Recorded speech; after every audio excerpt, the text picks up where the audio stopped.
ఈ టిట్కో ఇళ్ళు అనేవి టీడీపీ హయాంలోనే అలాట్ అయిన ఇళ్ళు అండి. ఆల్మోస్ట్ ఈ నిర్మాణం మొత్తం కూడా అప్పుడే పూర్తయిపోయింది.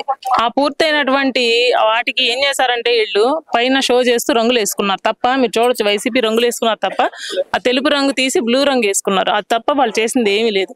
మరి పేద ప్రజలేమో ఈ గత 5-6 సంవత్సరాల నుండి ఎదురు చూస్తూ ఉన్నారు. మరి మా ఇల్లు అనేసరికి ఎవరికైనా ఆశ ఉంటుంది మధ్యతరగతి ప్రజలకి.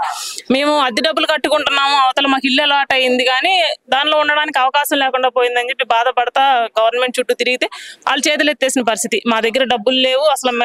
అంటే ఇక్కడ కక్ష సాధింపు ధోరణి అనేది ప్రత్యక్షంగా కనిపిస్తోంది. వాళ్ళు ప్రారంభించినటువంటి పనిని మనం పూర్తి చేసి లబ్ధిదారులకు అందించడం ఎందుకు అనేటువంటి ఆలోచనతో మాత్రమే వీటిని ఎలా అయితే ఎక్కడ వేసిన గొంగలు అక్కడే అన్నట్లుగా ఆపేశారు. దాన్ని ఇప్పుడు మళ్ళీ పునర్నిర్మాణం చేస్తూ లబ్ధిదారులకు ఎవరైతే నిజమైన లబ్ధిదారులు ఉన్నారో వారందరికీ కూడా అందించే ప్రయత్నం అనేది కూటమి ప్రభుత్వం చేస్తా ఉంది. మేడం, మన ఎన్నికల కమిషన్ కూడా జనసేనకి గ్లాస్ అనేది పర్మనెంట్ సింబల్ చేసింది. ఎలా ఫీల్ అవుతున్నారు? చాలా సంతోషంగా ఉందండి.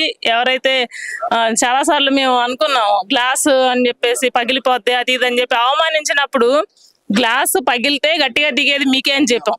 ఆ దిగిన పెంకులు ఏరుకుంటాయి. వాళ్ళు ఎక్కడెక్కడో కూర్చున్నారు. వైనాట్ 175 నుండి 11 వాళ్ళ అసెంబ్లీ కూడా వదిలేసి రోడ్డు మీదకి వెళ్ళిపోయే పరిస్థితి వాళ్ళకి ఏర్పడింది.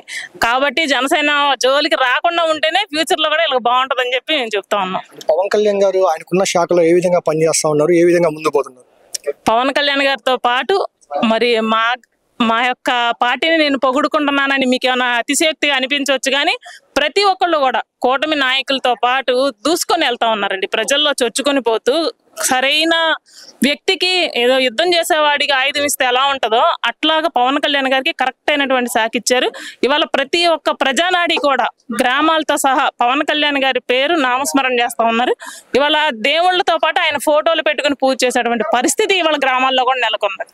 అదేవిధంగా రోడ్లు కూడా చాలా వరకు పవన్ కళ్యాణ్ గారి ఆధ్వర్యంలోనే చాలా వరకు వేశారు. పులివెందుల్లో 10 సంవత్సరాల్లో ఎప్పుడు అయిన రోడ్లు కూడా పవన్ కళ్యాణ్ గారు ఇచ్చారు. ఎలా ఫీల్ అవుతున్నారు? చాలా గర్వంగా ఫీల్ అవుతున్నాం అండి. ఇటువంటి గొప్ప నాయకుడి దగ్గర మేము పనిచేయటం చాలా అంటే చాలా గర్వంగా ఉంది. గత ప్రభుత్వంలో చూస్తే బళ్ళు ఇరిగిపోయి మనుషులు ఒళ్ళు ఇరిగిపోయి రోడ్లలో గుంటల్లో రోడ్లు తెలియనటువంటి దుస్థితిలో మనం బతికాం. కానీ ఈ రోజు ఆ పరిస్థితి లేదు. చాలా సంతోషంగా అర్ధరాత్రి కూడా చాలా ధైర్యంగా రోడ్ల మీద వెళ్ళేటువంటి పరిస్థితి ఉంది. ఇది కూడా పవన్ కళ్యాణ్ గారి వల్ల, జనసేన వల్ల, కూటమి వల్ల సాధ్యమైందని చెప్పి నేను బలంగా నమ్ముతాను. రాబోయే రోజులు ఈ 6 నెలల్లోనే ఇంత అభివృద్ధి అంటే రేపు రాబోయే రోజుల్లో మంచి ఒక రాజకీయ చరిత్రలో లేనటువంటి ఏదైతే స్ట్రైక్ రేట్ కొట్టి రాజకీయాన్ని మొత్తాన్ని మన వైపు తిప్పుకున్నామో ప్రతి ఒక్క రాజకీయ నాయకుల దృష్టి దేశవ్యాప్తంగా ఆంధ్రప్రదేశ్ వైపు చూసే విధంగా పవన్ కళ్యాణ్ గారి ఆధ్వర్యంలో చేయబోతా ఉన్నామని మేము గర్వంగా చెప్తున్నాం అండి. భవిష్యత్తులో జనసేన ఎలా ఉండబోతుంది? భవిష్యత్తులో జనసేన కూటమితో కలిసే వెళ్తామండి.